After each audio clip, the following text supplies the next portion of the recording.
Bonjour. Alors, je me suis permis de prendre rendez-vous avec toi, car aujourd'hui c'est l'occasion, on peut parler en tête à tête.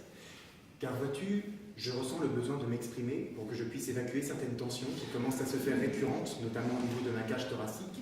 C'est pourquoi je ressens le besoin de parler, vois-tu, de parler plutôt que de frapper, car je me soucie de ta sécurité, tu es sous ma responsabilité. Parler est une manière pour moi de frapper. D'ailleurs, je tiens d'ores et déjà à m'excuser du caractère parfois percussif que pourra prendre notre discussion, qui n'aura rien d'une discussion, d'ailleurs non seulement parce que je suis seul, mais aussi surtout parce que je n'attends aucune réponse de ta part, car ce que je vais te dire est absolument indiscutable, vu qu'il s'agit de ce que je vis, de ce que je pense, et que si j'essaie d'être un tant soit peu sincère, il n'y a aucune raison de dire que tu n'es pas d'accord. Voilà pourquoi je te propose un défi 5 minutes, fermez bien grand ta gueule.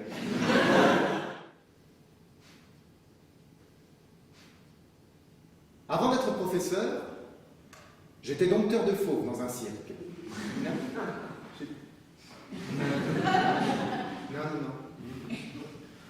L'animal, se tenir debout sur ses pattes arrière ou sauter dans un cerceau, la plupart du temps, il n'a pas envie. Pour le cheval, par exemple, 1 heure assis, c'est déjà trop. L'otarie a besoin de jouer. Alors, on va me faire gratter les papiers. En même temps, le perroquet apprend par cœur, donc il faut que je répète, ça prend du temps. À côté de ça, le poisson rouge,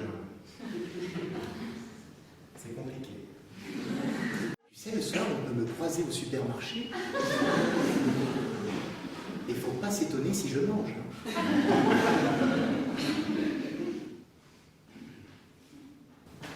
Par contre, Emma, si tu pouvais parler un tout petit peu plus fort, ce serait super parce que là, moi d'ici, j'entends rien du tout. Bon, va bien niquer ta mère la pute, c'est pas bientôt fini toutes les deux là?